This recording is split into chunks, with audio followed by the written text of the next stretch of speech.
Siyanibingelela nonke balaleli egameni lenkosi yethu uJesu Kristu. Izwi lenkosi uJesu Kristu leli olilalele njengamanje. Izwi lenkosi uJesu Kristu. Lapho sishumayela khona, sifundise, siphinde sihlole imibhalo engcwele ngokwentando kaNkulunkulu kwindodana yakhe uJesu Kristu oyinkosi nomsindisi empilweni zethu. Sizocela kubo bonke abantu abalalele njengamanje ukuthi sonke sibe namaBhayibheli ukuze sonke sizofunda kanye sibe nokuqonda izwi lenkosi njengoba sifundiswa ngalo nanjengoba lishunyayezwa. Kulabo abangenawo amaBhayibheli sizocela ukuba ni download amaBhayibheli kuma mobile devices enu, ama laptops noma ama tablets noma ama cellphones kuma app stores. Kuze sonke sizofunda kanye sibe nokuqonda izwi lenkosi uJesu Kristu njengoba lishunyayezwa nanjengoba sifundiswa njengamanje.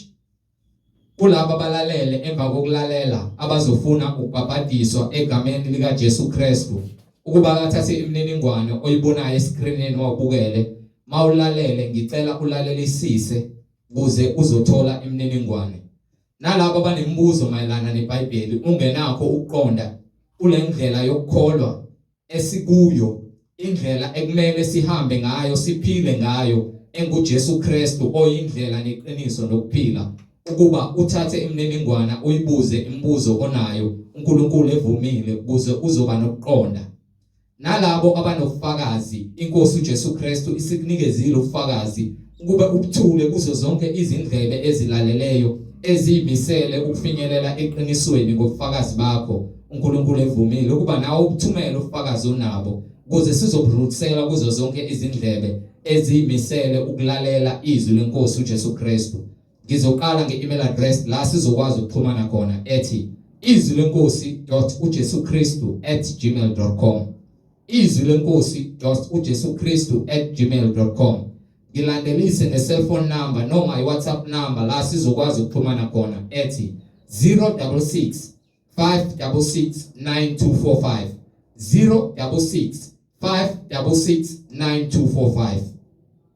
Bazalwane nabalaleli, izintshumayelo zonke ziyatholakala ku-YouTube lapho uzohlala khona phansi uphethe iBhayibheli lakho ulalelisise kuba ngabe lokho okuzwayo ngamadlebe umoya ongcwele uyakufakazela yini ngemibhalo engcwele iBhayibheli. So ku-YouTube uyosearcha, usubscribe, upress the notification button ukuze uzoyithola izimfundiso eziphilileyo ezisiholela ebungcweleni. Ku-YouTube uzosearcha uthi izwi lenkosi uJesu Kristu, izwi lenkosi uJesu Kristu. Ungakhohlwa nokuthi usharishe ilink nazo zonke izihlobo zakho nabo bonke abantu obathandayo, ikakhulukazi labo ohlanganyela nabo ngaso sonke isikhathi nihlangene nifakazelana ukuthi uJesu Kristu uyinkosi nomsindisi empilweni zethu nokuthi uNkulunkulu unguyena ubaba wethu sonke osezulwini. Usharishe ilink mzalwane wami nawe mlaleli. Ake sivule ngomkhuleko simbonge baba wethu osezulwini ngalesikhathi samanje nokuthi izindlebe zethu zizokwazi ukuba umhlabathi ovundileyo ukwazi ukwamukela izwi lenkosi uJesu Kristu. Baba wethu osezulwini, mangcweliswe igama lakho Nkosi uJesu Kristu. Umbuso wakho mawufike, intando yakho mayenziwe empilweni zethu semhlabeni njengasezulwini. Usiphe namhlanje isinkwa sethu semihla ngemihla, izwi lakho elidale konke Nkosi, ngokuba umuntu ngeke aphile ngesinkwa senyama kuphela. Asinawo amandla okunqoba uSathane ngenyama yethu, kepha ngezwi elunguwe Kristu Jesu oyinkosi nomsindisi. Usiphe namandla okuthethelela bonke abasonayo size singangeniswe kulingweni Nkosi. Masingene kulingweni sinqobe ngezwi lokuphila elinguwe Kristu Jesu, wena oyinkosi nomsindisi, ngokuba umbuso ungowakho namandla nenkazimulo kuze kube phakade. uJesu Kristu uyinkosi nomsindisi. Amen. Siyabingelela nonke balaleli kuzo zonke indawo enilalele kuzona. Izwi lenkosi uJesu Kristu leli olilalele, sheshisa uthathe iBhayibheli sihambisane sonke kanye kule ndlela yobungcwele nokukholwa ngembhalo enguKristu Jesu Kristu oyinkosi nomsindisi. Siyanamukela kule ndawo esikuyona egameni lenkosi yethu uJesu Kristu. Sihamba nomfowethu umhlengi izondi ozobe sihola enaba kabanzi ngokwembhalo engcwele, umoya ongcwele ekhazumuliswa kule ndawo egameni lenkosi yethu uJesu Kristu. Amen.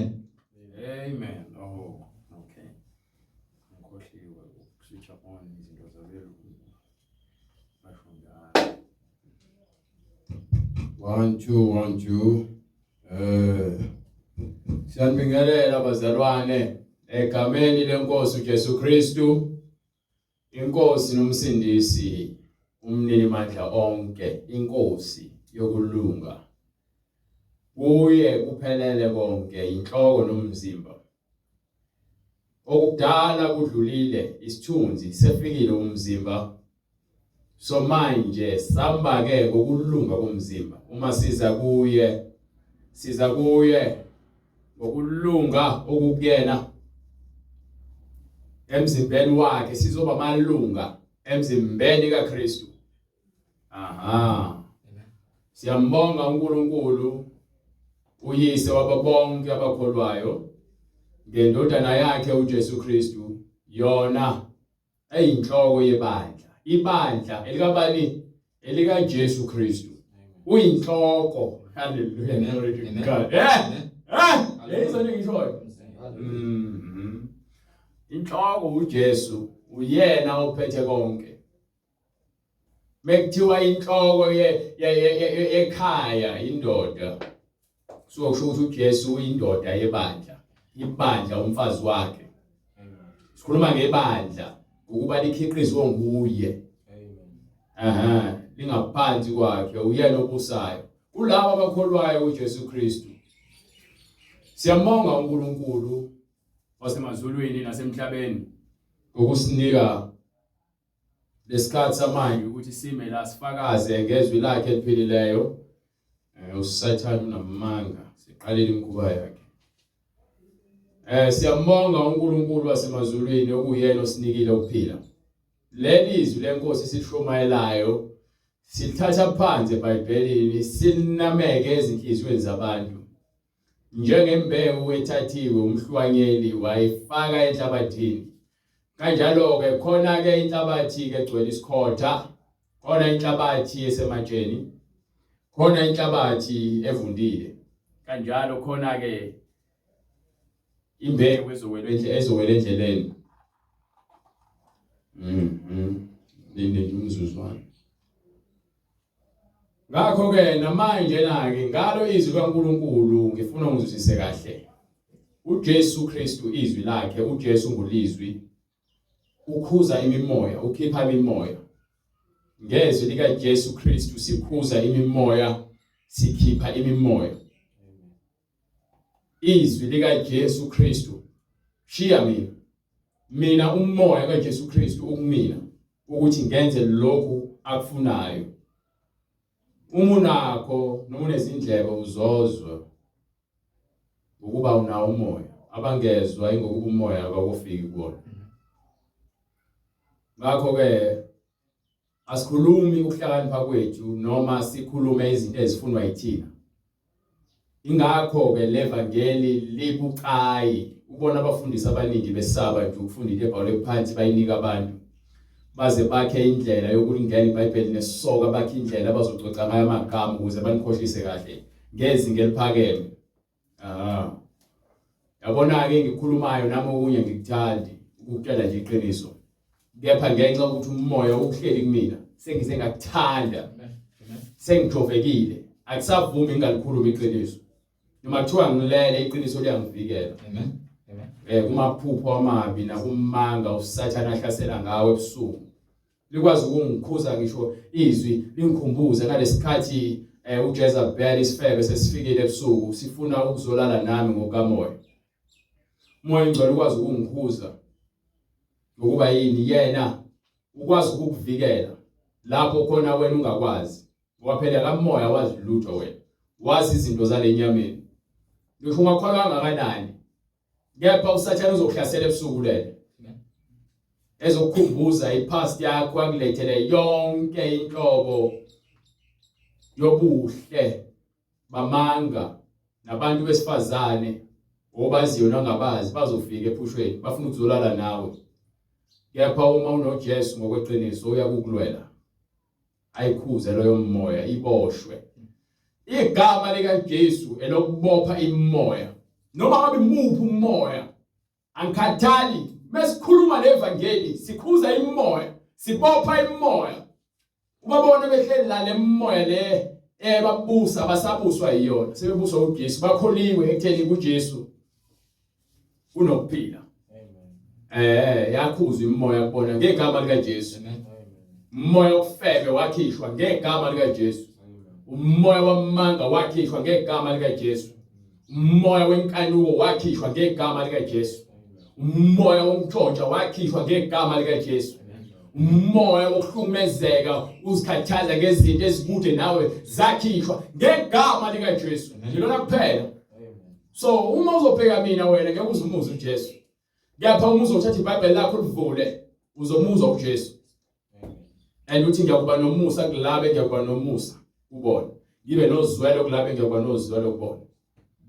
Ungakholwa kepha kusamele wamukele umoya oyingcwele. Kusamele umoya oyingcwele angene kuwena. Glory to Jesus. Akunyakazise.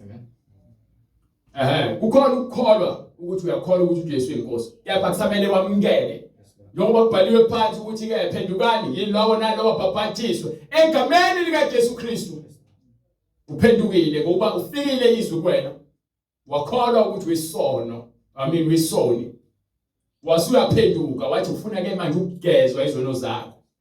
Mase ugeziwe izono zakho sekuthiwa ke uyakunikwa wamkeliswe isiphiwo. Ngeke uvele usamukele isiphiwo uhleli nje endaweni engafanele. Kufanele uhambe ngezwi. Njengokuba lithi izwi bahlala esifundisweni sabapostoli behlula behlephula isinkwa behlanganyela ndawonye. So simelwe ukuthi uma sivuma uJesu siphenduke ezonweni zethu bese ke siphile ngezwi. Ingakho uJesu uthi umuntu angeke aphile ngesinkwa kuphela. Ungasindiswa namhlanje uhambe ekhaya uyodlela restaurant ukuyulali ungalifundi iBhayibheli ungabusayi esontweni ngokuba utshela ukuthi usindiswe kanye sosindiswe nomphela unamanga. Kufanele ukuphile ngezwi. Umuntu ngeke aphile ngesinkwa kuphela kepha ngawo wonke amazwi aphuma emlomeni kaNkulunkulu. So uJesu akachoma indaba zenyama. Akanandaba lenyama uJesu. Because wayezonqoba ukufa okusenyameni. Ukuze abantu ababulawa yiloko kufa baphulukiswe. Khona nalento le ekhulunywa amaKristu bethi ngemvimbo yakhe silashiwe. Khona nongaqondi phakathi. Khona nongaqondi kuningi ungaqondi. uJesu ufele isono. Yebo wayephulukisa abantu ezisibonakaliso. So uma efele isono bonke abantu abakholwa kuyena bazosibekelwa igazi lakhe elilungileyo. So noma ugula ukholwa kuJesu njengentombazane nje eyayiseyophile iminyaka ewu12 sehamba odokotela abaningi behluleka kwelapha. Kepha ngokholwa yeza yathi uma ngase ngithi azange athi uJesu wozothinta umphetho wami. Intombazane ngokholwa kwayo ukuthi njengoba lo muntu enamandla mangaka uma ngase ngithinte nje umphetho wengubo yakhe ngingaphila. Yes, intombazane yafika ukuthinta umphetho. Yes, umzimba wayo woma. Emva kwalokho uJesu wezwa manje ukuthi aphumile asebenzile. Glory to Jesus Christ. Yayizona le. Wezwa uJesu ukuthi amandla aphumile asebenzile. Ngokholwa umuntu owazela kuJesu emva kokuthi esezwile ngamandla kaJesu Kristu. uJesu wayesebuza ukuthi ubani ongithintile. Abapostoli bathi hayibo ngathi abantu bebangaka bekulandela usibuza ukuthi ubani ongithintile. Aba-understand ukuthi kamoya sekwenzakaleni. Aba-understand ukuthi kwelikamoya kwenzakalani. Uyazi uJesu ukuthi hayi umuntu ongiphilile. Ngesifazane washaya uvalo wazoma phambi kwaJesu waphambi kwezinyawo wamtshela ubufakazi ukuthi bekukanje wamtshela lokho iqiniso. uJesu uthi ke usindiswe ukukholwa kwakho. Usindiswe ukukholwa kwakho. Glory to Jesus. Sisindiswa ngokukholwa. Ukukholwa kuvela ngezwi ulizwi wabasenyameni. Ngizwa lonto leyo. Ukukholwa kuvela ngezwi ulizwi wabasenyameni. So ulizwi besenyameni uzokhombisa inyama ukuthi amandla wonke akuyena. Ungulizwi. Leyo nyama wayikhazimulisa wayinika umzimba kamoya. So uma uthi wena ulashiwe ngemvimbo kaJesu. Yaphusha le jointini awunamanga kuhlaza wena. Mawuzothi ulashiwe wena ngemvimbo kaJesu abantu bathi ngekuhlaza mengishumayela. Yabona into engitshela yona, ngingakutshela yona ngihleka ngisoft ngitshele the same thing, yenze the same impact, ngingamemeza. Uma unamadlebe kamoya uzozwa, ngeke uzuzwe ngami, uzozwa izwi. Akhathalekile ukuthi ngikhuluma kanjani, ngabe ngikhuluma izwi elifanele yini na? Ngabe ngiyavumela yini umoya ingcwele ukuthi angisebenzise? Anginalo ulaka. Akekho umuntu ongacasuki, but angizicasukeli mina. Futhi angicasukeli abantu mina. Mongicanula nami ngicasuka, but akusho ukuthi lokho sengizohlezi ngikubuka kabi, no. Akekho umuntu ongacasuki. uJesu wacikeka ngesikhathi engena ethempeleni ezolapha umuntu onokhwekwe. Ebabuza ukuthi kuvumelekile ukuthi umuntu alashwe wenze umsebenzi emihle ngesabatha noma cha. Amen. Bambuka uJesu wacasulwa ungakholwa kwabo nokuqina kwenhliziyo zabo. Amen. uNkulunkulu uyacasuka, uNkulunkulu uyafana nabantu ngokwemizwa. Imizwa yakhe sensitive kanendlela esimanga. Kepha uyabekezela ukuthi nami noma kuthiwa ngiyacasuka ngeke ngime la ngizenze ngathi angicasuke. Kepha fanele ngime kulo moya kaJesu wokubekezela ukuthi abantu labafana nami kufanele ngimbekezelele. Ngoba lithi iBhayibheli noma udinwa ungoni. Fanele ungoni. Futhi unganiki usathane indawo empilweni yakho. So ngokona uyamnika usathane, ngeke futhi uzilandulele ukuthi mina ngone ngoba no. Ukuthi wena umoya ingcwele akakubi naye. Uyakholwa kepha akakulashwa ngemvimbo. Abasebelashwe ngemvimbo nangegazi likaJesu labasebesibekelwe bavuma ukulunga kwaNkulunkulu kwabahola kwabalungisa. Abasaziphileli bona manje basho njalo iBhayibheli nje lithi asebe kuKristu Jesu abasenakulahlwa. Awunike lo ncwadi leyo before ngiqhubeke nale subject namhlanje ngifuna ukukhuluma ngayo. Unginike le ncwadi yaMaroma asahluko 8 right from verse 1 ukuthi labo uma usuku uKristu usuke wena so uvumile ukuthi awazi lutho and futhi wena nenyama yakho nenhliziyo yakho ningcolile. So izwi elakhulunywa uJesu kulabo abakholwayo kuye baphila ngalo, bayakholelwa kulo bonke abantu abezwa lencwadi bese behamba njengoba uJesu wanika imfundiso kubafundi bakhe balungiswa uJesu. Ingakho ungeke umlahle umuntu ngecala owenza ukulunga. Ngisho ngama nibe u100 nibe u200 nibe u10,000 nibe u100,000, but uma kuyedwa olungile nyoka nonke macala asale emile hayi ngokuhlakanipha kwakhe. Umi ngentaba yaseSiyoni. Glory to Jesus. Umi ngentaba yaseSiyoni akazimele yena ongehlisele kancane nalabo brother sami ke kancane. I'm number 1. Yeah, nazoke. Umi ngentaba yaseSiyoni akazimele yena. So intaba yaseSiyoni yokumisa phakathi kobubi. Bamezama ukuthola indlela yokuthi wena bakuwe singakho uJesu wama. Bezekena bezomlinga bemuza imibuzo befuna ukumsola. Kepha ngokuba khona ukuhlakana nomoya ingcwele kuyena wama. Kwenzakalani? Kwanoma sebemqambela amanga sebemhlanganisele uzunge bambopha kwasuka ngisho yedwa wakhe omunye kade emkhethele ukuthi abe umfundi wakhe. Ophendukise awubuyise kancane ngizizwe. Uyihlise kakhulu. Nazo ibabe lapha. Manje kusuka umuntu la kuyena umkhethile ukuthi umfundi wakhe uhamba uyothi ngizokunika malini. Kuthiwa sokunika amasiliva awu30. Sinike indlela obanika indlela. Kepha ngenxa ukuthi le gazi alidayisile alinaqala wadliwa isazelo. Baningi abantu abadliwa isazelo namhlanje, abanye bazizacile, abanye bayagula, abanye bayahlanya, abanye bazidakamizwa, abanye bayaphuza utshwala ngenxa yesazelo esimbulalayo ngaphakathi. Ukuthi uyazi wona waqamba amanga wantshontsha wabulala wathakatha. Abanye abasakwazi ngisho ukufa baphuma izimpethu bephila. Kumele bavume izono abazenzile. Uyakukhululwa ukuvuma izono ukuze wena usindiswe, not enyameni kuphela ke manje, ukuze usindiswe kumphefumulo. So ngeke usalahlwa uma uvuma amacala akho kangakanani umuntu ongenacala bembopha beletha ubufakazi bamanga bezoma ngaye ukuthi hayi utheni uma sibulala lendlu le uzoyivusa emva kwensuku eziwu3 bekhuluma amanga bengaqondi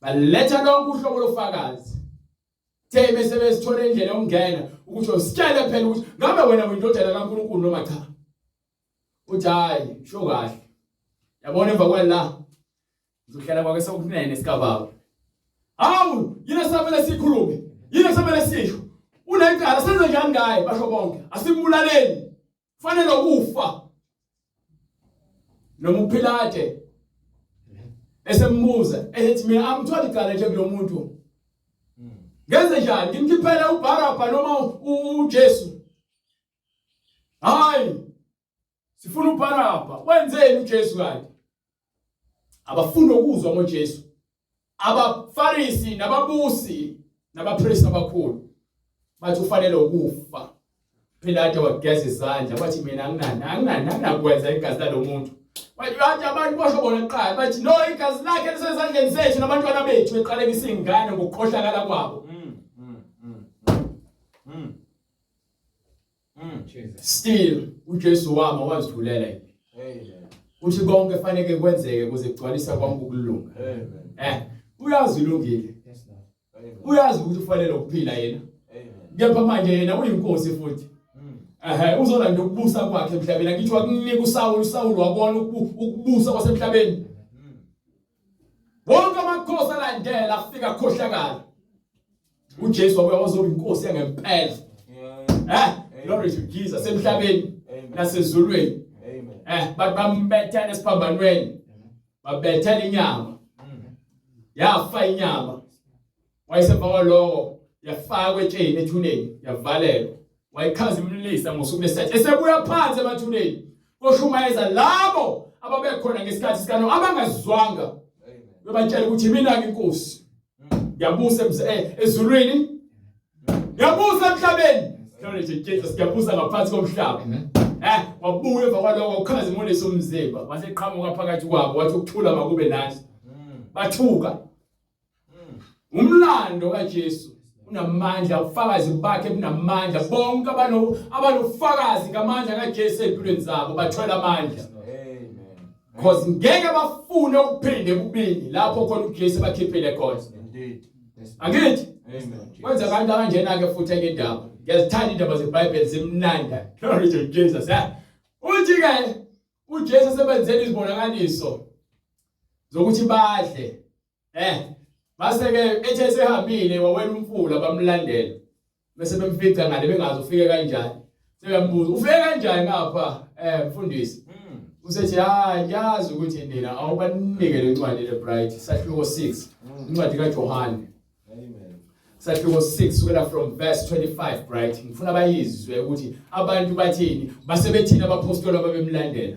glory to God kwathi ukuba bamfumane phesheya kolwandle bathi Rabbi ufike nini lapha na mfundisi ufike nini lana na uJesu waphendula wathi ngiqinisile ngithi kini aningifuni ngokuba nabona izibonakaliso yabona inkinga bamba abaKristu amaningi elandela abafundisi abaprofeti bamanga ngokuba nabo abanika izibonakaliso zamanga egameni likaJesu Kristu balandela lezo zinto but uJesu uthi lezi zinto ngizenzile nje ugcwalisa amandla kepha nayi indaba iseBhayibhelini ngobalandela bakunika iziwasho novaselina nezintambo nakho konke lokho bazokunika kona kepha uma izwi lingekho uyanabo esihogweni ukuthi bangabaprofeti bamanga bangabafundisi bamanga izwi liyabezwa kepha ke labo bona benza intando kaNkulunkulu bezwa labo abafundisa ngezwi not ngezibonakaliso asinandaba nezibonakaliso zenu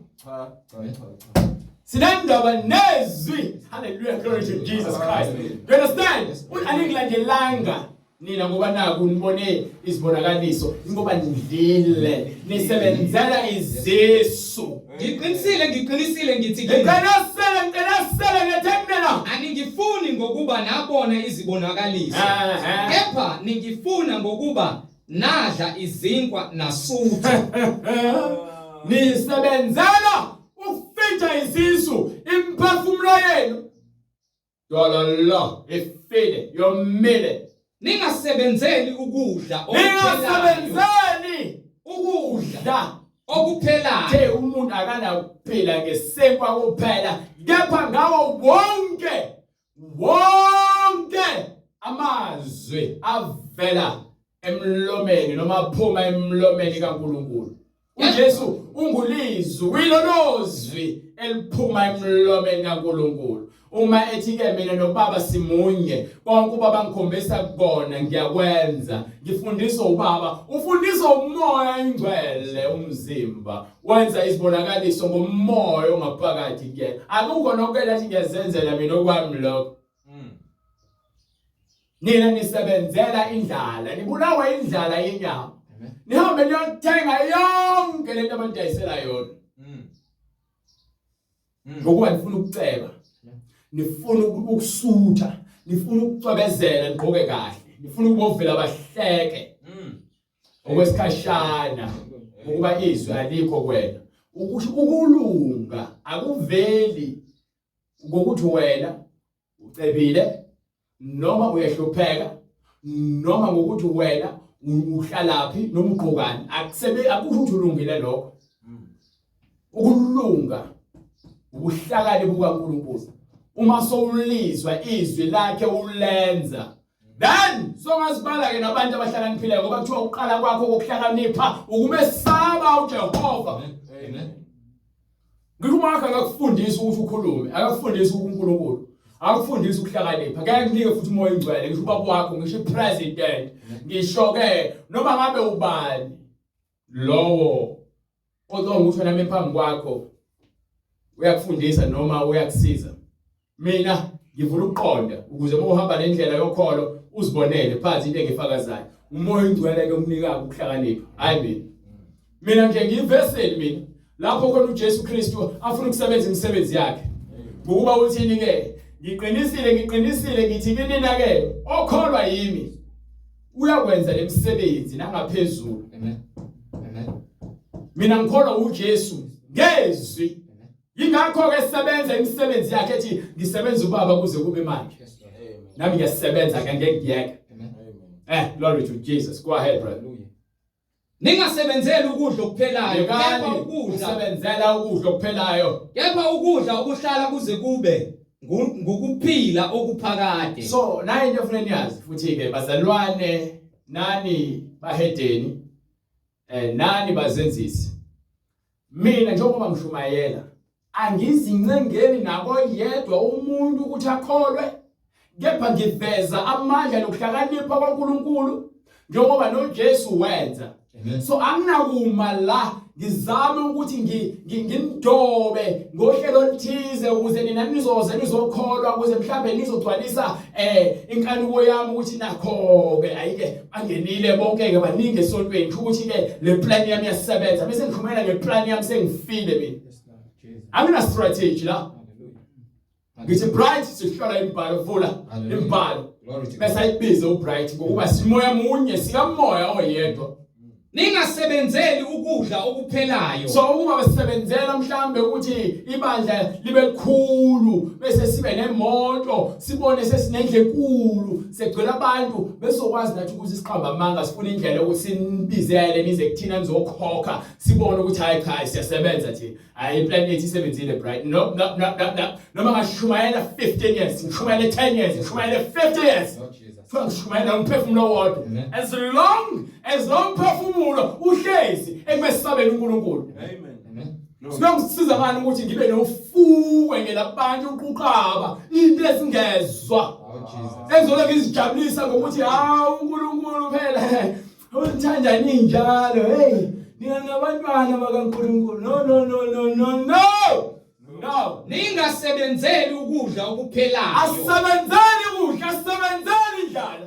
Kepha ukudla okuhlala kuze kube ngukuphila. Sifuna ke ukudla okuza kusilanda imiphefumulo yethu ingafifaka emlilweni kuze kube ngukuphila okuphakade. Siphile okuphakade. Eyakunipha kunipha khona indodana yomuntu. Usilethele usinkwa sasezulwini. Well, le ndaba ke yesinkwa sasezulwini iba back and forth la. Hallelujah. Beke back and forth. Hallelujah. Isiphi ukuphi lokudla? Yini leyo? Nathi sifuna ukudla bese batshela ukuthi abayidle bese bakhombisa. Yes, Lord. Baqale bangabazi. Awu, usitshela ngesinkwa sasezulwini angani nje uMose nje ukhuluma uMose wasinika leso sinkwa. Manje bayasazi leso sinkwa. Lord Jesus. Uthi mina ababa benu baphi? Ayibabengezwe hlanu. Bafa basidla leso sinkwa bafa ngithi. Lord Jesus. Manje nilethelwe isinkwa manje. Lord. Sokuphila. Isinkwa esiqhamuka kuNkulunkulu. Eyakunipha sona. Eyakunipha khona indodana yomuntu ngokuba uyise uNkulunkulu. Awuzwa lento bafisha kizwa la. Anizwele. Uthi uJesu. Awuphila umfundani. Ningasebenzeli ukudla okuphelayo, kepha ukudla okuhlala kuze kube ngukuphila okuphakade. Angifuna uzwe uJesu ngendlela azithobe ngayo. Bese uqhubeke. Eyakunipha Imake khona uza kunipha khona ubani indodana yomuntu. Uyindodana yomuntu kanjani? Aphinde athi uyindodana kaNkulunkulu. Ngokuba uyise. Ngokuba ubani? Uyise uNkulunkulu. So manje buka le ndaba uJesu utshela uyindodana yomuntu. Yapha kuthiwa uNkulunkulu akekho esiqwini senyama. Bayaphika. uNkulunkulu uJesu Kristu ke ngizokuvezela ngeBhayibheli. Uyadlula angifundisi ngale nto le. Ngifuna ukukuvezela ukuthi uJesu Kristu uyindodana komuntu kanjani and uyindodana kaNkulunkulu kanjani. uJesu ke akakhiwanga imbewu yomuntu wesilisa kumuntu wesifazane ukuqala lo uqhamuke ezulwini. Wakhiwa uNkulunkulu. Uyindodana kaNkulunkulu kanjalo. Kepha uNkulunkulu wenza isithembiso kuDavide ukuthi ngaphansi kwakuqala kuphi kuJakobe ngesikhathi ebusisa uJuda. Umbusisa ngokuthi ke wena Juda uzobusa abafundi bonke abantu bawuguqa phambi kwakho. Abantu aba-understand ukuthi ubukhosi bagxothwa lapha kumndeni wakwaJuda. Ingakho uNkulunkulu bese nika uDavide oqhama ngaphansi kwenzalo kaJese, uJese uqhama ngaphansi kwenzalo kaJuda. Ebenza nesivumelwano ukuthi la okhaleni lwakho uzophuma inkosi yababusi. Sizakuzalelwa indodana. Sizakuniwa indodana. Gama langi uthi uNkulunkulu nathi. Uyindodana yomuntu ngoba uqhame ngaphansi kwaleso sivumelwano. But uyindodana kaNkulunkulu ngokuba wakhiwa uNkulunkulu kumuntu. Juda, abafowenu baza kukudumisa bonke abafowenu baza kudumisa wena. Isandla sakho. The book of Genesis chapter 49 from verse 8. Hallelujah.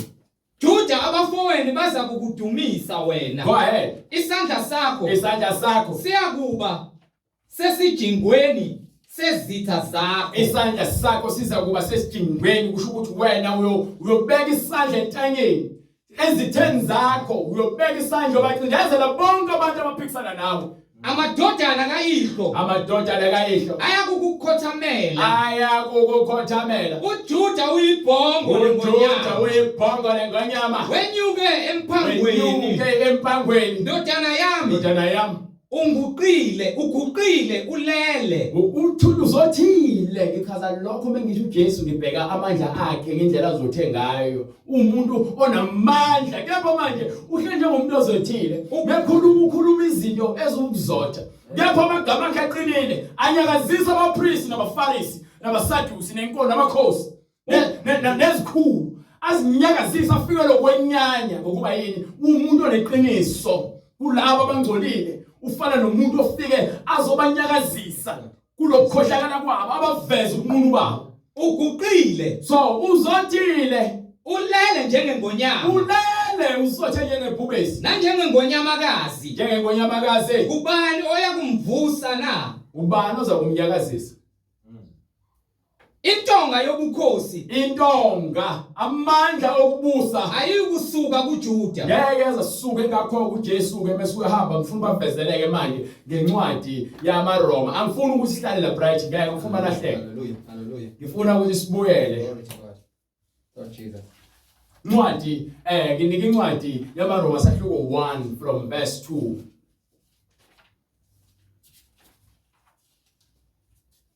alethembisa ngaphambili. awuhlehle nje uyoqala kahle leqala khona le ndaba le. uPaul inceku kaKristu Jesu. Okay, siyazi ukuthi ibandla lika Kristu umzimba kaKristu. Umpostoli Paul uphuma ngaphansi kwalowo mzimba, ube ngumfarisi, ube ngumbulali nomzingeli wabangcwele, kepha manje usethole amandla kaKristu. Usetheni usethi ke manje uyinceku kaJesu Kristu, nami ngiyinceku kaJesu Kristu, angiyona inceku yakho.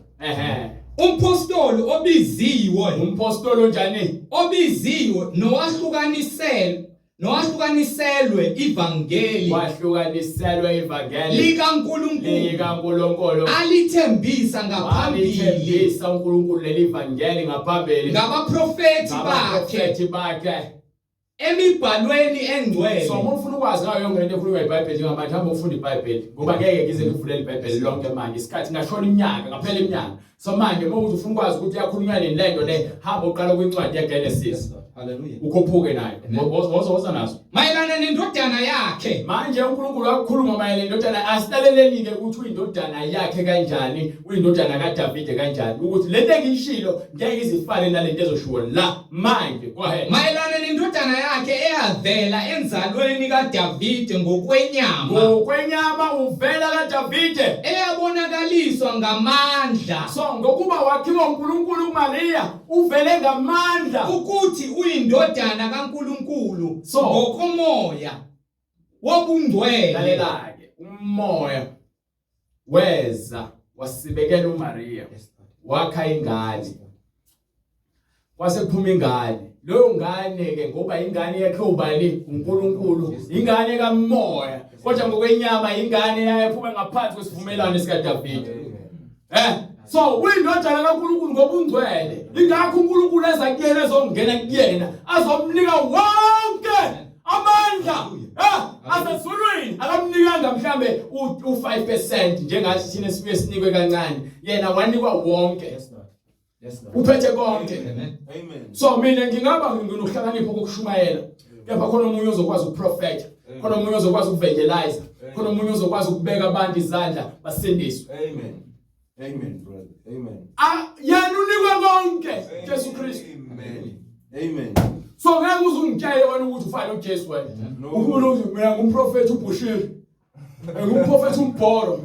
Bese uthatha abangani bakho bafake emabhokisini bavuse phambi kwabanye. Ngikhohlisa abantu. Athi omunye ke, yabona umuntu lo benze ba practice. Yabona ibonakaliso zabo, bona ngoba manje ziya practice. Thatha umuntu athi ke uzoba kanje. Yabona manje izandla zama zingane. Uzothi-ke bese efuna ukwenza isibonakaliso zakhe zokukhohlakala, bese lethela umuntu phambi kwabantu athi lo muntu unengane ezingalingani, ngoba lo muntu uthe kanje. Abantu abasayibheki lona. In the name of Jesus, grow. Abantu ke bobona umuntu lobalula isandla kancane bakhala bahayize kanti babanjwe umoya wenkohliso. Wanibulala umoya wenkohliso. Loba nithi nina uJesu nithi nomoya engcwele. Glory to God. Jesus Christ. Nithi not Jesu. Glory to Jesus. Glory to God. No naye. Lo wesibonakaliso zamanga lo ongahambisani nobungcwele. Wamsana nezibonakaliso zamanga. Ngale sikhathi eniphethe niwa amadimoni aniphethe nyawo. Manje ngimama demoni. Amen. So sikhuluma ngoJesu wasemazulwini. Eyabonakaliswa ngamandla ukuthi indodana kaNkulunkulu ngokomoya wobungcwele.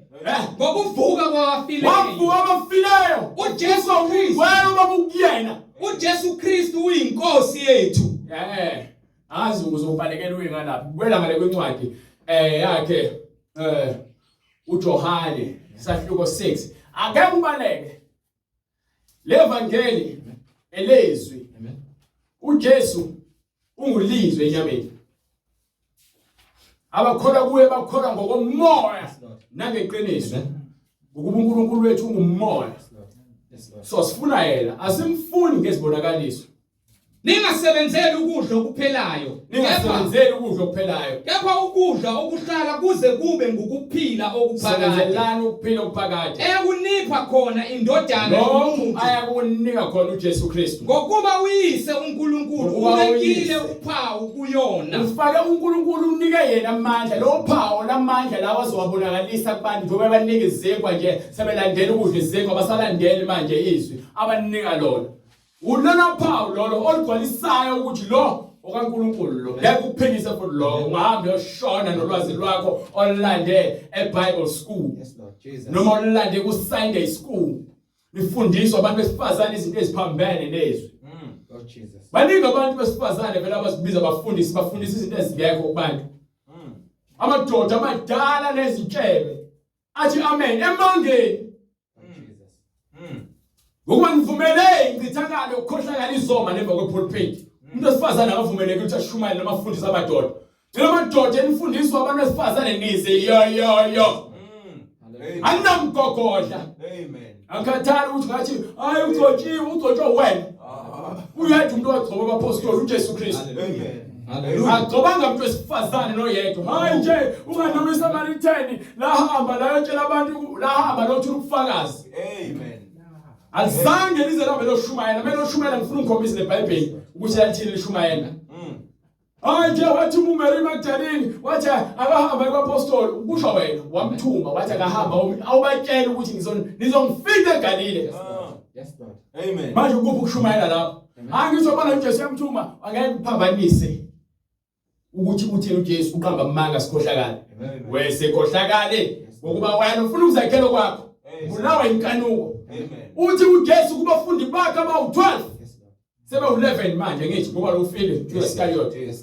Uthi ke hambani kusho abafundi bakhe abapostoli. Sesiyezwa ke manje umyalelo ucacile. Hambani nezizweni zonke niyokwenza abafundi. Amen. So uzomtshela kanjani ukuthi ke uzothi umuntu ethe hambani abotshela abo bayitshela. So hlangana eGalile nomuntu othe hambani ofundisa. Amen. Lord Jesus. Amen. Uzoyenza kanjani loo nto leyo ukuthi isebenzelane? Umuntu umbhalo ke angivumeli umuntu wesifazane ukuba afundise. Amen. Noma benomthetho ngaphezulu kwendoda. Amen. Wena uthatha lapho ukuthi hayi uNkulunkulu ungcobile phela esiphila ngaphansi kwemusa. No! No, brother. No! Manje No. nishona ukuthi umuntu beza lapho umuntu wesifazane akavumeleki ukuthi akhulume. Lalela uzokwenza lokho kusho eBhayibheli. Hayi mina. Yes, brother. Uzofuna ukukhuluma ubheka mina ngithambi lapha eBhayibheli lakho. Amen. Livule. Awuzolivula futhi. Mase ulivulile uzokhona ukubhalwe phansi. Hallelujah. Ngoba nje abafundisi bamanga nabafunge labo babishop abangcobayo ngoba bafuna ukulala nani. Amen. Ngoba nisaba. Badansela isiginci sika Satan. Ngoba abafundisi benkohliso. Amen, brother. Amen. Akhono yedwa umuntu ozojike ukukhuluma izwi kaNkulunkulu athi hayi phela lana leli ivangeli kwakushiwo nomyalelo kubantu besifazane ukuthi uma amadoda ehlele ehlangene angeke akhulume kuyihlaza. Kuphi lokho ufuna ukukhombise njengokubusho. Liar. Umqambi imanga. Yes. Khohlakali. Glory to Jesus. Khohlakali. Nithatha izwi laNkulunkulu ngiyaliphika for inkanuko zenu. Nisabulahlekelwa balandeli. Ngiyakufeza njengale ncwadi le manje ade ngifundela eJohana. Bathi sebatshela uJesu nilandela ukudla nini. Amen. Thwa abafundi abaningi abamlandela bajika bamshiya baphindanga bamlandela. Wabuza abapostoli nginika incwadi yaJohn. Lapha kusahluka u56 verse 65. Ngifuna ubafundele sebehambile abantu sebemshila uJesu. Wayesethi kungenxa yalokhu ngithe kini akakho ongeza kimi uma engaphiwe ngubaba. Umuntu oza kuJesu ngokubuzwe izwi. Izwi uNkulunkulu. Awuzi kumina noma uzolandela thina mhlawumbe uthi wena nami no. Ulandela uJesu. Uma mlanga samshumayela noJesu lo suka kumina. Amen. Amen, brother. Ushiye phansi. Amen.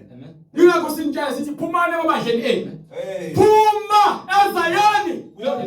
Phuma. Phuma kumaPentecostal. Amen. Phuma kumaCatholic Church.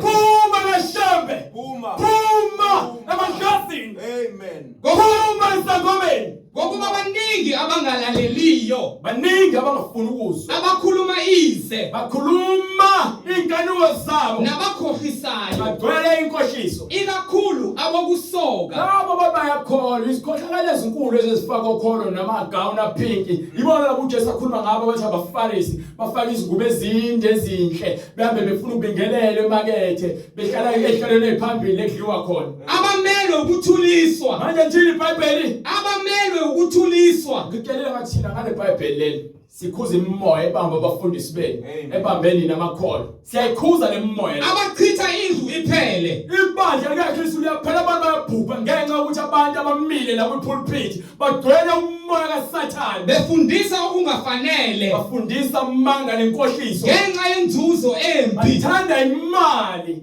basebenzela izisu ibona labo bajika bamshiya uJesu ngoba nini bengafuni ukuhamba ngezwi ingakho abafundi ngale sebatshela ukuthi abantu abeza kumina banethe uNkulunkulu wayesethi ngenxa yalokho ngithi kini akakho ongeza kimi uma engakuphiwe ngubaba kwahead emva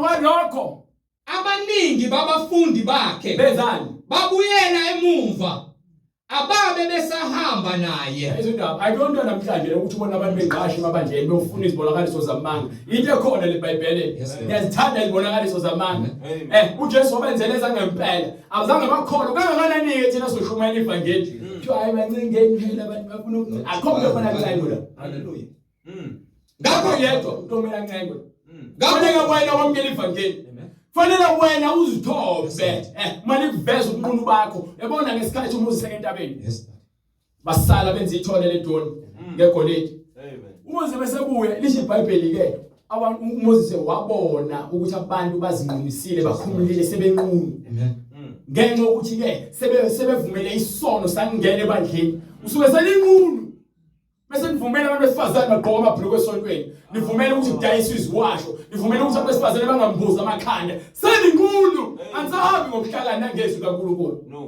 no brother senjaya ukufaka makeup namacici namaqhaqs ngizoqhwayiza la ngilule inqala nokucwebe ayisebenzi lonto leyo no lento le ngayisho soft ngithi mina hayi le ubufebe phela ingalesikhathi nina nifuna ukuzenzela umathande esontweni siyafeba nina yabona ngesikhathi sowulala nomuntu wesilisa ungashadile naye niyafeba yabona ngalesikhathi wena ukhipha isisu wena uyona ufike walala ngaphandle komshado wasuyamitha emva kwaloko wasuyakhipha isisu wena uyisoni phambi kwaNkulunkulu ngiyamemeza ngisho kancane ngisho the same thing akushintshi isono ngoba kusho iBhayibheli uNkulunkulu uthi zalanani nande bathi hayi uthi vele uzala wabuzala nje wamufaka umphambili wakho noma uvula imilenze yakho ubona bonke abantu uzala izingane ngenxa yemali yesondlo no funeka singene emshadweni yes Jesus ukukhuluma lezi zinto mina akaze ngizenze haleluya Jesus Christ into engenza ngikwazi ukukhuluma lezi zinto ngokuba ngikhishiwe kuzona so manje kaJesu sobonisa kanjani uma singakhuluma ngezinto ebesizenza sakhishwa kuzona apha manje kaJesu kasemoya kuSejesu so akho Jesu ongashunyayelwa la Jesu nginike iraise ngithole imali ethe ukuthi xaxa emsebenzini ngithenga imoto entsha angikhanye ngizonikela ngemali engaka ngoba uJesu ungenzela umusa lalela awunika ubufakazi wena uthenga amehla abantu unontanda kubukwa thanda ukubukwa ngibabonile labantu bheka bangabantu abantamo umoya lukhulu engcwele nina ningamakhanda aqinile incwadi uExodus isahluko 32 verse 9 uJehova wathi kuMose ngibabonile laba bantu bheka bangabantu abahontamo lukhulu bangabantu abangezwa ngalokhu ngiyeke ukuba ulaka lwami lubavuthele so uNkulunkulu ufuna ukuqeda nje ngalabantu laba bakaIsrael ehlane ngibaqede so manje uMoses uyabanxusela uyabakhulekela ukuthi uNkulunkulu abathethelele bathola ke umusa ngesandla sikaMoses ngokuthobeka kwakhe so manje na ke mekuthiwa abantu bajika behamba noJesu bashiya uJesu asebenzele ukuthi sigcwalise abantu ebandleni abangenamsebenzi nabangenanzuzo sisebenzela ukuthi sisindise imphefumulo efuna ukuphila egameni likaJesu Kristu ngakho uJesu ke wathini kwaba 12 lalela ke uJesu ke manje uthini sifuna ukukhombisa ukuthi thina sisebenzele izibonakaliso kepha uJesu uthini nani nithanda ukumuka na uSimon Petru waphendula wathi awuzweke nje abantu ngempela glory to Jesus Glory. yini sifunayo Nkosi siyakubani na siyakubani yini ubona soyekela manje amazwi akuphakade akuJesu Kristu akuwe sifuna amazwi haleluya Jesu siyakholwa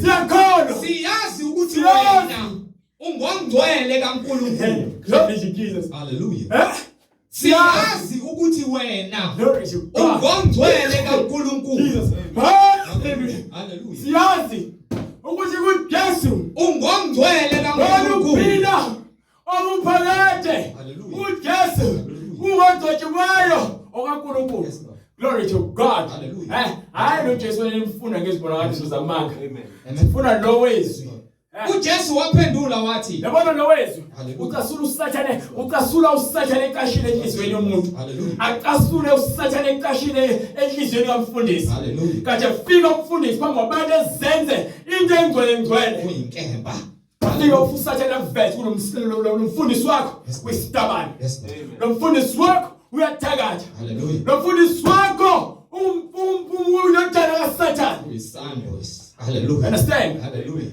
nkemba le hallelujah ayilethile alethanga ukuthula lokho enikucabangayo ulethe inkemba kepha ke kulabo abakhulwa kuyena uthi anginishiye nodwa nginishiye nokuthula hayi njengoba izwe leninika ukuthula kepha njengoba ubaba osezonweni uma wamukela ivangeli awamukeli mina awamukeli futhi ibandla ndali ibandla likaKristu Amen, brother. Amen. uJesu waphendula wathi mina anginikhethanga nina abayishumi na kepha omunye kini kepha kuhlezi kuzobe khona umuntu ozophuma eceleni unguSathane lowo nje ongafuni ukuzwa izwi obehamba nabantu abangathi uyezwa kepha egcineni aphendukele bona abantu abahamba ngendlela efanele ahamba ayokwenza indlela zakhe zokumnyama ngale siyaphupha ngezinyoka siyaphupha ngayo yonke imoya uNkulunkulu esikhombisa ukuthi ke kule ndlela esihambayo siphila nezinyoka kepha ke hayi ukuthi ke kufuneke wena ujampise fanele uthobeke njengoba sithi hlakaniphani njengezinyoka kepha libe mnene njengamadumo abantu abangcwele kepha bashangaza ukuthi bahamba nawe kepha inhliziyo zabo zigaya izibozi ukuba yini abakuvumeli uJesu ukuthi asebenze inhliziyo zabo vumela uJesu asebenze lobubi obugcwele inhliziyo yakho ezulwini asingeni ngezivatho singena ngokulunga uma uvuma ukulunga kuKristu uma uvuma ukulunga egameni likaJesu Kristu uyangena ezulwini sengizoyibamba ke manje la bright haleluya ungangepha nje incwadi kunento ebengifuna ukufundisa ngayo kepha haleluya moya ngcwele uNkulunkulu evumile uyenza indlela go ahead brother haleluya siyakholwa siyazi ukuthi wena ungongcwele kaNkulunkulu siyakholwa siyazi futhi ukuthi uJesu ungongcwele kaNkulunkulu uJesu wabaphendula wathi mina anginikhethanga nina abayishumi nambili na anginikhethanga yini aba bawu12 na kepha omunye kini unguSathane omunye kunina ugcwele umoya kaSathane wayekhuluma ngoJudas Iscariot wayekhuluma ngesikhohlakali uJudas Iscariot kaSimoni uSimoni ngokuba nguye obeza kumkhaphela umtshela indaba zakhe ngakuzenza uyamprofethela uJesu wafika waprofesha izinto eziningi la emhlabeni namanje zenzeka khona emasontweni ukuthi ima into iprofetiwe ingokuba lonto le izokumkhuba ukuthi lento isaqhubeka ngoba yakhulunywa uJesu yes Lord Jesus hayi ukuthi izophinda yenzeke bese iyaphela bethiwa kusefunakala singisiprofeti uJesu uthi ukugcwalise konke ingakho bezeke esiphambanweni basethi ke kuphelile it is done so uma it is done angeke ukuthi manje wena uzocela phambi kama nerevelation entsha nesprofeti esisha esophikisa lento uJesu ayigcwalisile Ingakho kuthi bekhuluma noJohn Babadisi uthi ke kufanele ukuthi senze kanje ukuze konke kuhambe ngohlelo.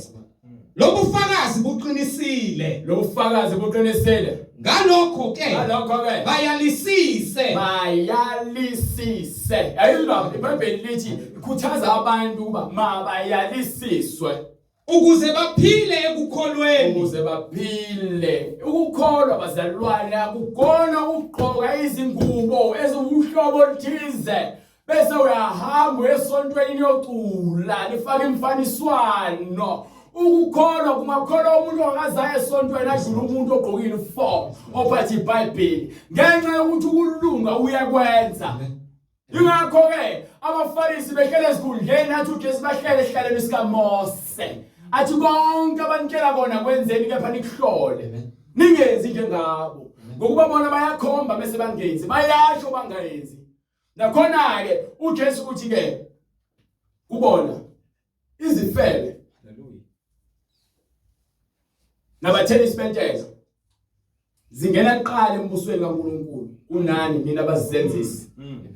Kuphenduka umuntu akade isidakwa akholwe alunge adlule umuntu bekade aqala ukuya esontweni.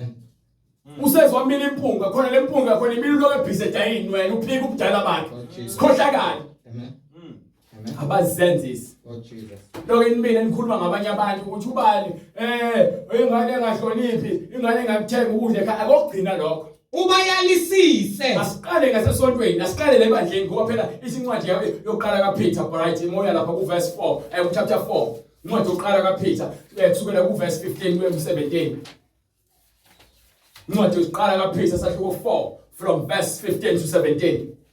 Ngokuba makungabikho kini makungabikho kwethena ohlupheka ngokuba engumbulali singabi ngababulali. Yini pho wena ubulala umuntu ukuzithatha isikhundla sakhe esontweni? Wayindlisana nithengelana abantu esontweni bekuthi ke lithi namba ngokukholo nithatha lemfundiso ukuba ngesikhundla noma mina nizilambathi nje nithanda ukufita izisu zenu zobubi noma eyisela makungabi khona kulino ozothanda umntshontsha wayibona umntshontsha imali ebandla noma ongokwenza okubi waye untshontsha emsebenzini usibiza ngekholo. Haleluya. Mangabe khona uzokwenza okubi waye ubulala abantu waye uzonda waye uhleba noma ongozigaxa ezindabeni zabanye. Uthi ukuthanda indaba zabantu utshelile nje sifuna nobhuti samkela ethi ke umuntu uthanda ukuzifaka endabeni zabantu ufana nomuntu othatha inja wayibamba ngamadlebe esiyamloba indaba zibuye ngayo. Haleluya. So ke manje ukuthanda izindaba lokho ukhamba ungena ufuna ukube ufakazi wamanga ukhuluma into ongazazi ngoba yini la ngaphakathi kwena uweak thiwa kanjalo umuntu owahlulela ngendlela engafanele akalungile ngokuba ngisho isinkwa ucezi lesinkwa liyomenza ukuthi aguqule ukwahlulela okulungile ngenxa yesisu njengoba ubona nabafundisi bemala ngenxa yendlala bathanda ukuceba bambe ngezimoto ezibizayo bangenza noma ngabe yini ukuze ke banigcine nize esontweni bese niyabakhokhela. Nibonga bona nibonga uNkulunkulu nina uzozothola ubufakazi ukuthi umuntu ukunika amanzi asebenza ubonga yena uNkulunkulu wakho namanzi akhe ithixo sakho leso hayi uJesu. Kepha uma ehlupheka kuba engumKristu uma engumKristu makangabi namahloni. Uma uhlupheka lizo iBhayibheli lithini? Wapho wena ufuna izibonakaliso noma ukwenza izibonakaliso uhamba izinyanga uthwala.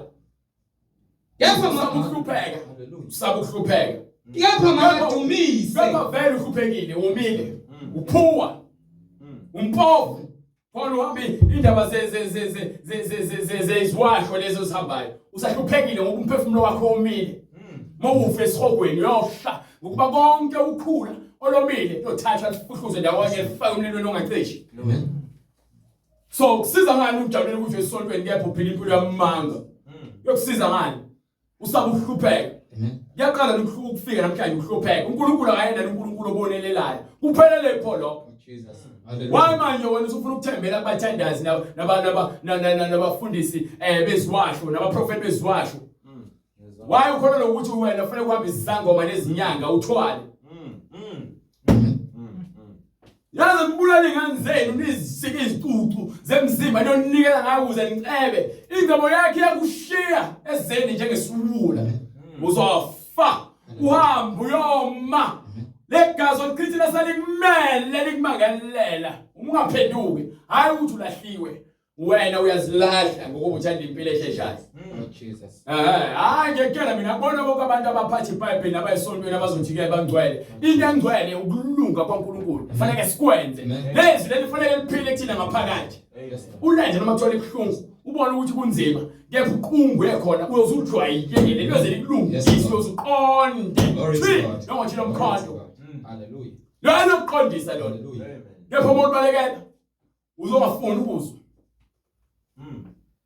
Uzothi wena ngilungile mina. Uzolunga emehlweni akho. Baphambi kwabasha kaNkulunkulu cha. Izwi limile aliguquki. Uthi ungulizwi izolo namhlanje naphakade. Konke kwavela ngaye. Konke kuyaphindela kuye. Liyaphaka ukhula. Liyaphakathi emlilweni. Amakhoba ayaphakathi emlilweni. Amabele uzowathatha wakuvalele. Hallelujah. Inqolobaneni yakhe. Glory to God. Phethe umshanelo wakhe uzoshanela isisa esibuya sakhe. Hayi ka safuna ukubapha ngifuna manje uvale price. Glory to God. Hallelujah. Manje ke iyodwa into ngishoyo. Lezwi leli liyakhuza.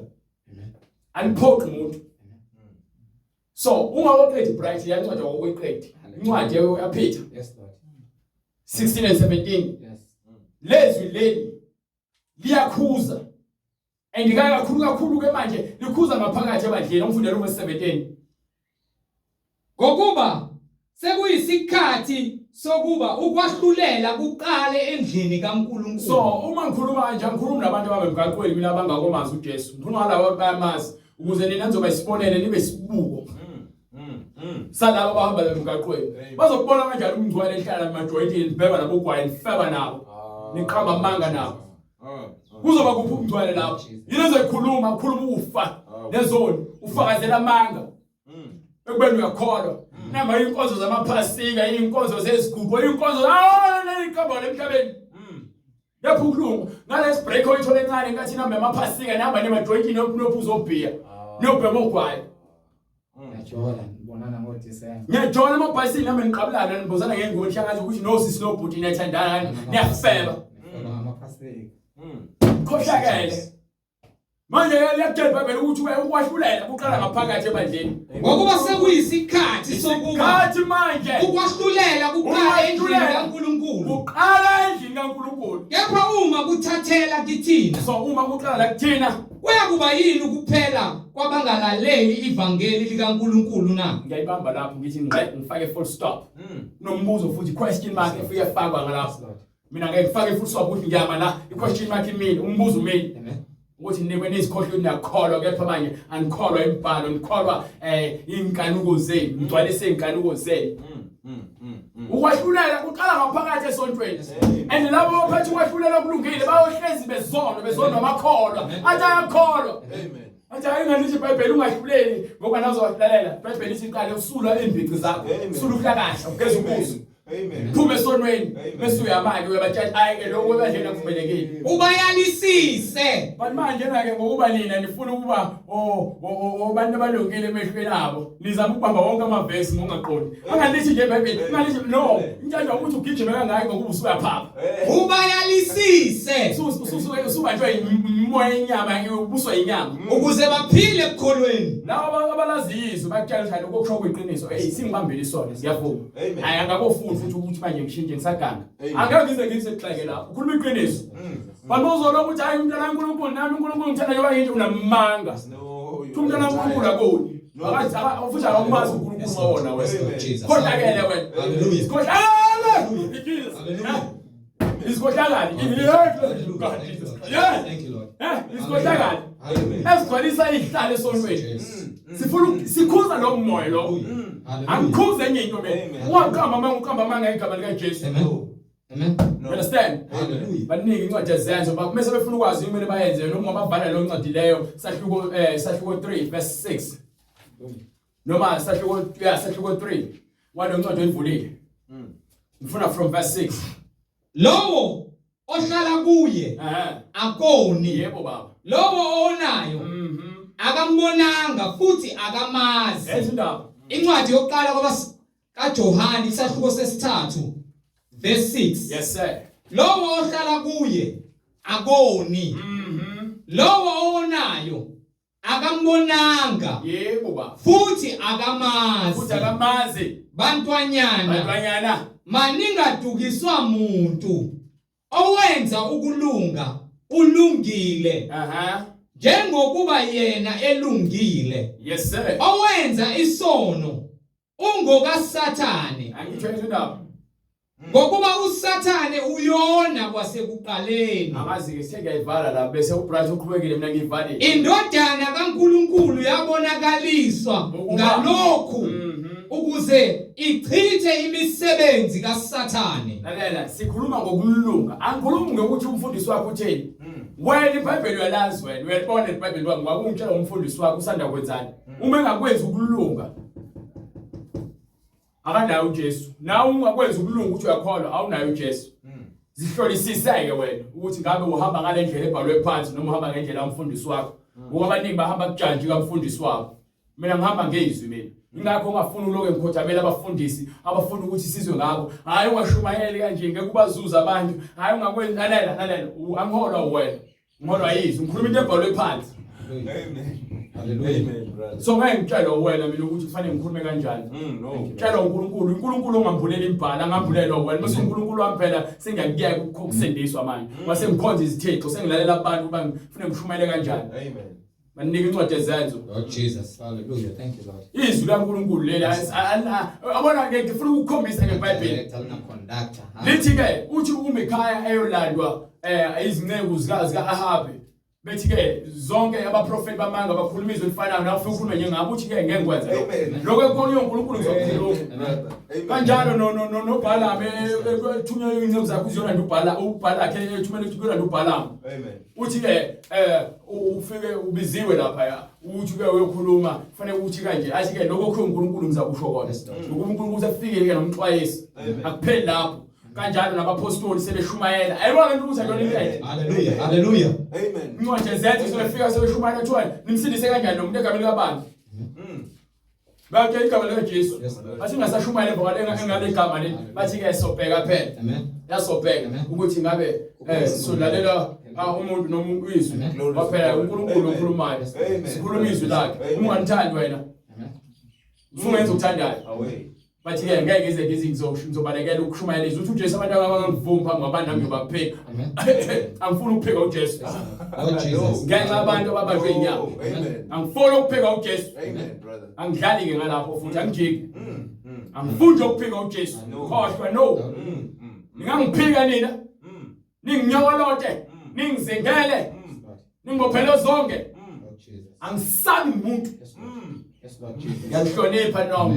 Amen. Bethu angasabi inyama. Hallelujah. Angisabi umuntu. Hayi ngokuqhwaga. Ngokuthi ngihleli kwisekelo seqiniso. Amen. Angisabi umuntu. Amen, brother. Amen. Ngisaba lozo ukuthi bese bulele nomzimba lo. Awuthatha ufake emlilweni. Amen. Hayi umuntu ozobulala inyama bese engasazi ukwenzani emva kwalokho. Abantu abaningi babona abantu befile bathi baphumulile. Ngoba la umuntu omulala akasekho ade kutshela into ekumali uyizwe. Lalela awuphumulile wena. Sazolithatha libomvu. Unembeza wakho ungcolile. Glory to God. Yabona indaba ukhumela iqiniso. Hallelujah. Akwazi ukucontrol into ozoyisho. uNkulunkulu uyayikhipha le. Ngeke ukushumayela evangeli uzongcengela abantu leli akulonela abantu leli elika Jesu. So sishumayela ukuthi sithokozise yena ngolinye usuku. Bese athi ke uzani ngapha nina ababusisiwe baba. Bese athathe zonke izimbuzi athi sukani la nina abithi ngokubi. Away. Nabantu balahlele endaweni kumnyama lapho khona ukukhala nokugedla kwamazinyo. Ngedla kwamazinyo. Kepha inyama enokukuyo umphefumulo wayo.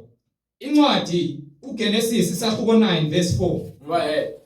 Kepha inyama enokukuyo umphefumulo wayo. Uma ke inyama inomphefumulo wayo kuyona. Okungukuthi igazi layo anikuyidla aseyedli inyama legazi kodwa elenu igazi okuyo umphefumulo wenu ngiyakulibiza kuzo zonke izilwane ngiyakulibiza nakubo bonke abantu. Iyayizwa indaba ukuthi igazi libaleka ngakanani uNkulunkulu ngoba uthi igazi lingukuphila, impilo isegazini. So uma ngeke ngidle igazi lezilwane, ngeke ngiliphuze igazi lezilwane. Kanganani igazi lapha abantu abaphuza igazi labantu? Ochitha igazi lomuntu, Ochitha igazi lomuntu, igazi lakhe liyakuchithwa ngabantu. Ngokuba uNkulunkulu wamenza umuntu ngomfanekiso wakhe. So ingakho uJesu lapha bese khuza uPeter. Yindaba manje kuze njani? Wesibongo. Still on, right? Hallelujah. Uyangizwa? Hallelujah. Jesus ngifuna ukuthi ungizwise kahle bright. Lalela, uthi uJesu ngesikhathi ke sezoboshwa. uPeter akhipha inkemba akenza indlebe yomuntu. Pinsel. Amen. Umuntu olwa ngenkemba uza kufa ngenkemba. Siyamkhuza ukuthi hayi asile inyama negazi manje. Phela nemoya. Hallelujah. Ipinsel fanele kugcwaliseke konke. Fanele ngiyiphuze lenkomishi le. Ngoba ukuyala ukuthi njengoba ethi uJesu olwa ngenkemba yofa ngenkemba abantu abaphatha ibhamba bafake ibhamba. Ngaphandle bese waphenduka wacela into ethelele. Abaphatha imbese bafake imbese.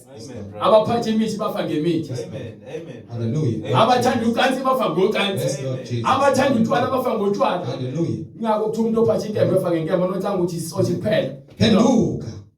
Yonke into eyenzayo uzofa ngayo. Hallelujah. Abathanda inkohliso babulawa inkohliso.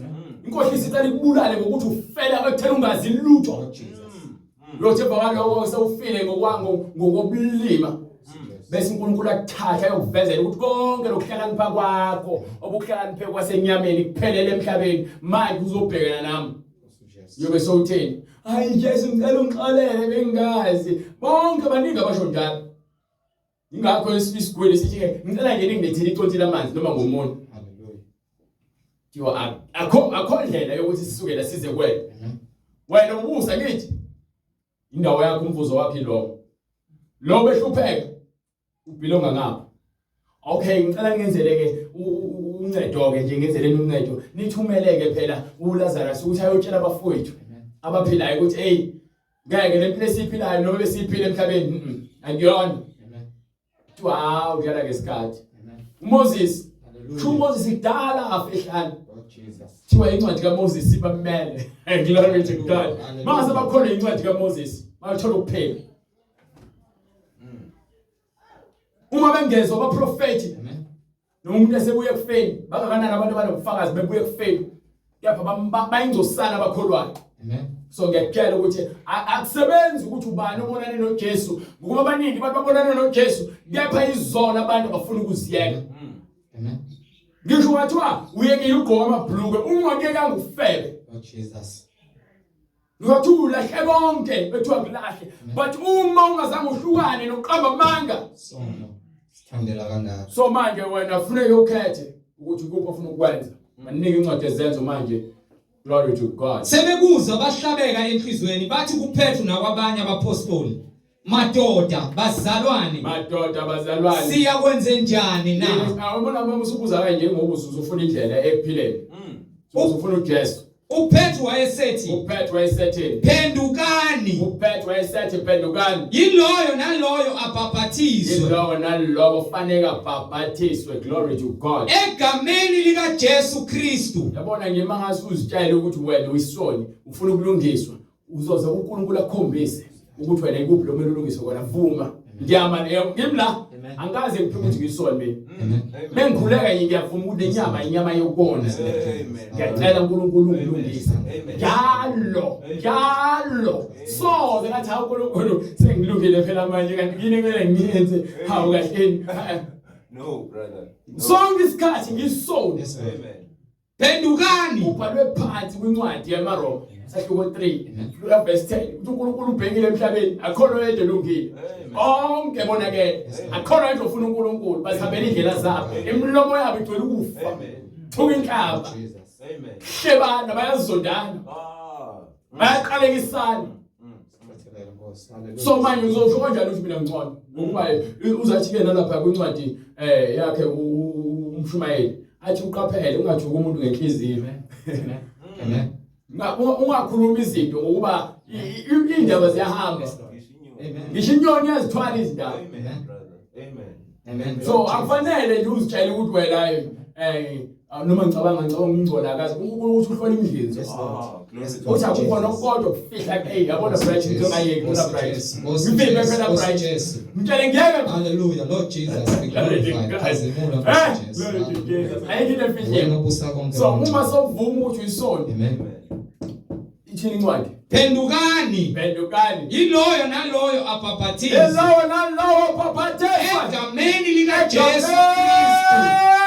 likaJesu Kristu Kukho ukuthethelelwa kwezono zenu. ukuze sithethelelwe abadala ethu Khona niyakwamukeliswa khona ngeke bese nikwa isiphiwo sikamoya oyingcwele. ngeke usithole isiphiwo sikamoya ingcwele uhlele ejointini No, never. ngeke usithole isiphiwo sikamoya ingcwele uhloli emkhiphithweni ngeke usithole isiphiwo sikamoya ingcwele usabamba ugwayi ungafuni ukuyeka Phendukani.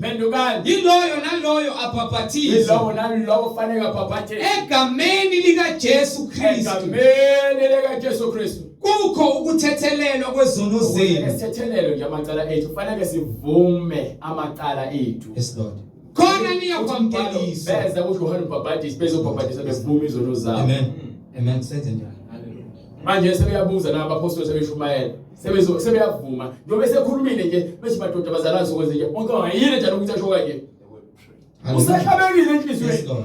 uzeyavuma ukuthi uyisonto ngiyeza madoda bazalwane siyakwenza njani na Hallelujah. umpostoli phendukani yilawo nalowo abhabhathezwe egameni likaJesu Yesu Kristu. Amen. kukho ukuthethelela kwezono zethu Khona niyakwamukeliswa Yona leyo ngamukela ngayo uJesu Kristu ukuvuma izono zakho ungena emanzini bese ngokwaloko wena uhlala emfundisweni yokuphila isiphiwo sikamoya oyingcwele. isiphiwo sikamoya ingcwele Ngokuba isiphiwo ngesenzo sabantwana bethu esabo bonke abakude. isiphiwo esithembiso esele sabantwana bene sabo bonke abakude Bonke inkosi uNkulunkulu wethu eyakubabiza.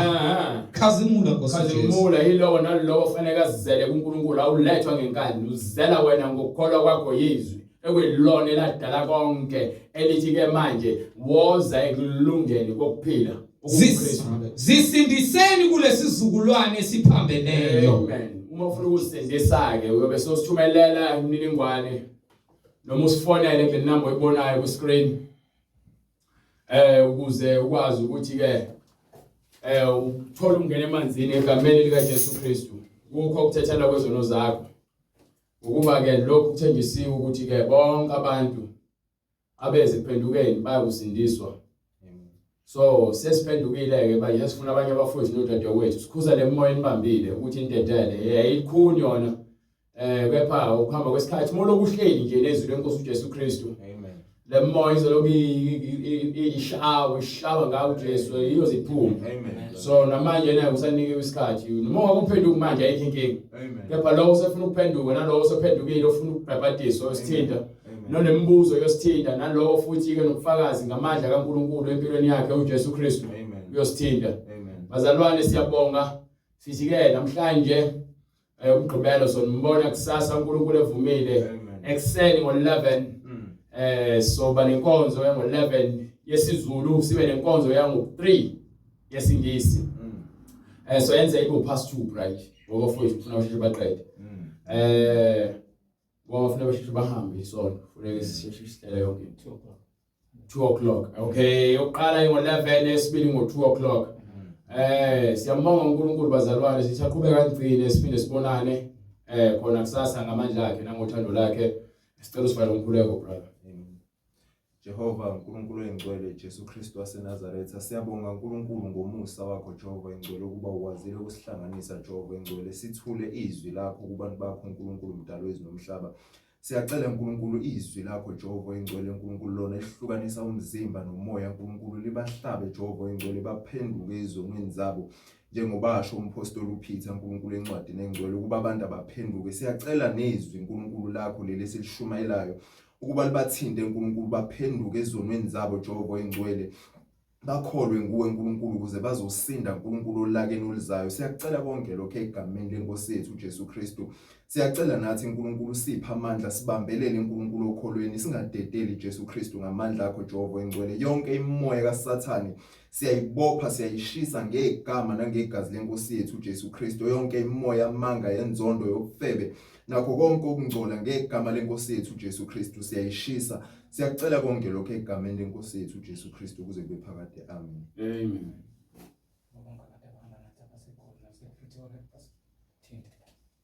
Okay. Waza ke price uzokwenza njalo.